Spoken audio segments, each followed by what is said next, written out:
Hey guys, in this video, I'll guide you through fix export video from CapCut Join Pro problem. Alright, so let's begin with the video.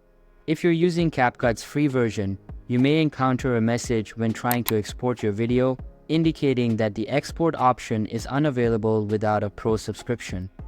This can be frustrating if you're looking to share your creations without upgrading to the paid version.